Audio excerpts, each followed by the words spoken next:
Welcome back to my YouTube channel. Kembali lagi sama gue di channel Mike Entertain. Apa kabar semuanya? Semoga kalian diberikan kesehatan dan juga rezeki yang lancar.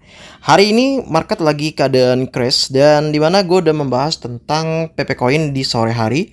Dan untuk malam ini kita akan hanya mengulas tentang fundamental dan juga tentang supply dari si PP, teman-teman. Karena menurut gue ya ada supply yang berbeda nih dari CMC, data CMC dengan data influencer ya di Binance ya.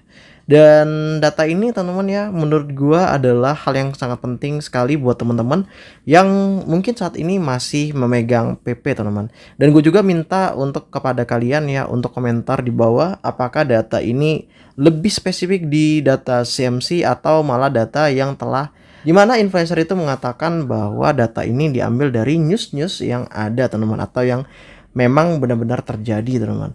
Nah, oleh karena itu, seperti biasa kita akan membahas tentang PP Coin dan juga mungkin teknikal sedikit mengenai Bitcoin, teman-teman. Jadi buat teman-teman yang bisa entry buying, teman-teman ya, di PP dan juga di Bitcoin, kalian jangan skip video ini. Dan juga jangan lupa untuk nonton di video sore tadi, teman-teman ya, karena itu ada entryan dari PP Coin secara spesifik. Gue juga mau ngingetin buat teman-teman yang ingin join di channel Mike Entertain, kalian bisa join aja di Mike Entertain channel. Di sini kalian bisa lihat ya, channel gue udah lama berdiri, teman-teman, dan saat ini juga gue juga lagi mengadakan sebuah event, di mana event ini setiap bulannya mendapatkan kurang lebih sekitar 350.000 sampai 500.000 rupiah. Dan bahkan gue juga pernah mengundi yaitu kurang lebih sekitar 1 BNB untuk teman-teman yang join di channel gue dan bahkan di YouTube gue aktif, teman-teman ya. Nah, di sini juga akan gue berikan yaitu announcement tentang hadiahnya. Nah, untuk saat ini ya gue lagi melakukan sebuah event yaitu total hadiah 350.000 di channel gue ya, teman-teman ya. Hanya follow aja dan aktif yaitu tentang crypto, teman-teman ya. Dan selain itu juga kalian bisa mendapatkan news dan juga mendapatkan beberapa yaitu koin micin juga di sini, teman-teman ya. Kadang gue ngasih tahu teman-teman koin micin seperti halnya sekarang yang lagi jalan yaitu tentang Sol, teman-teman ya, Junk Fund. Teman-teman kalian bisa pakai referral gua dan mendapatkan reward, teman-teman, yaitu Solana, teman-teman. Seperti yang kita tahu, teman-teman ya, bahwa Bitcoin, ETH, XRP, BNB, Solana, Tron, Doge, Cardano, dan Hyperliquid itu benar-benar terjadi penurunan yang sangat luar biasa sekali, teman-teman. Sehingga membuat gua berpikir bahwa apa yang akan dibicarakan oleh Powell di tanggal 10 Desember.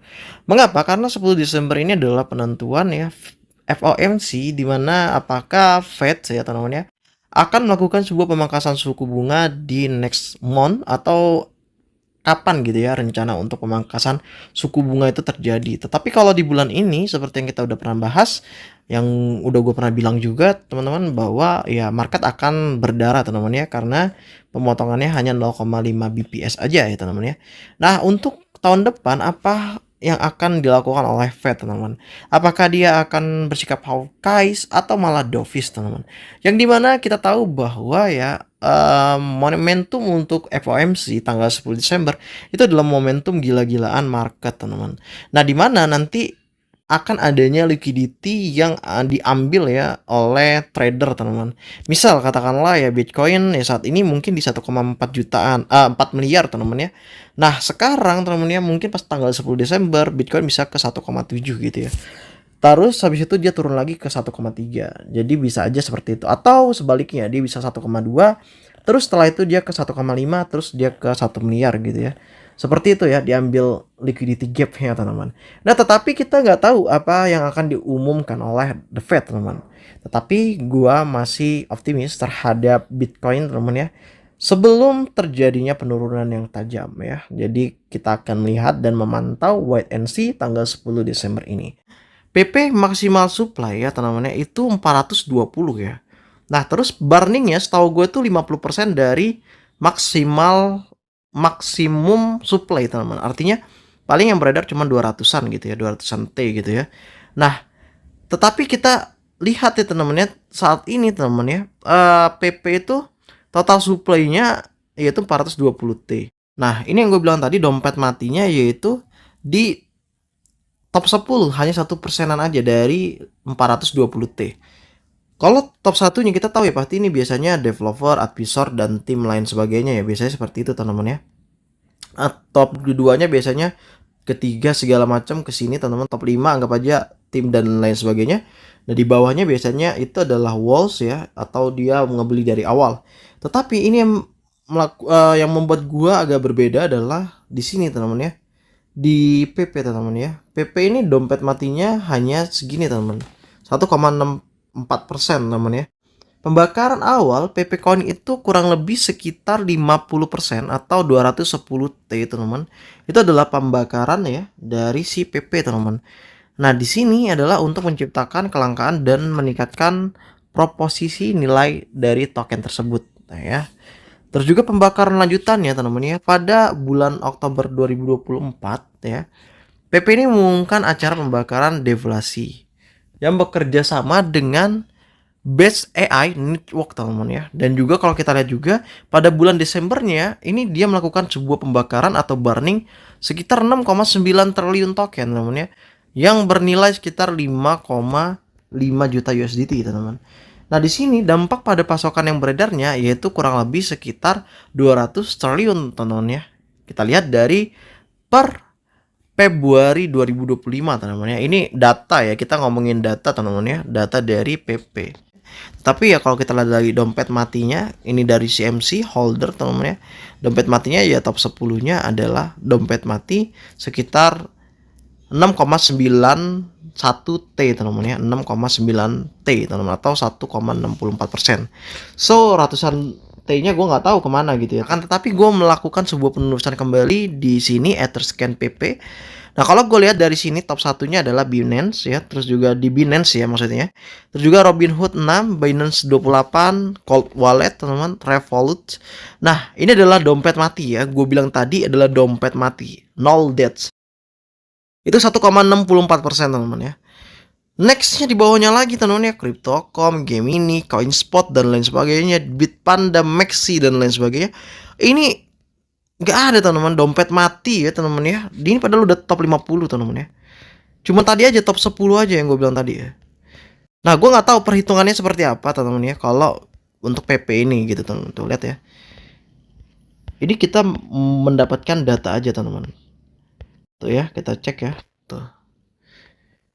Nah, apakah dibakarnya itu langsung gitu teman-teman ya atau seperti apa? Biasanya kan kalau pembakaran burning token yang benar-benar koin itu nggak bakal bisa digunakan teman, itu ada di dompet mati gitu ya. Jadi koin itu memang benar-benar setelah udah dibakar selesai gitu teman-teman.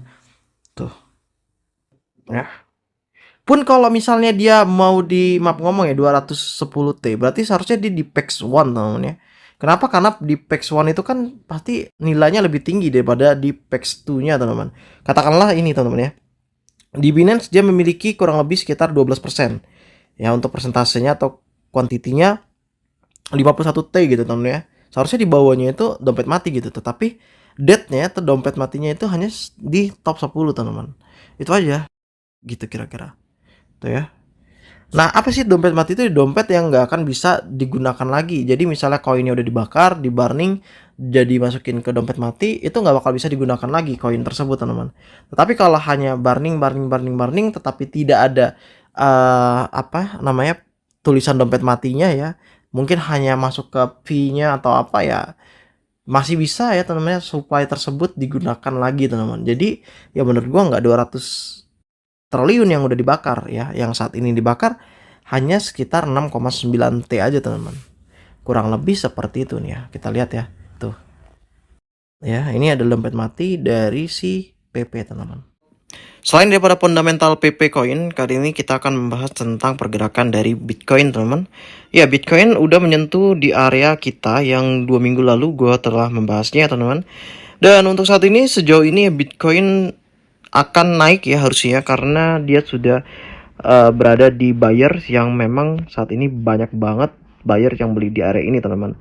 Jadi kalau misalnya kita lihat atau kita pantau ya menurut gua ya Bitcoin akan naik mungkin bisa ke 90 ribuan ya, dan setelah itu dia akan kita lihat ya wait and see apakah nanti dia akan terus naik ke atas ke 95.000 atau malah sebaliknya gitu ya.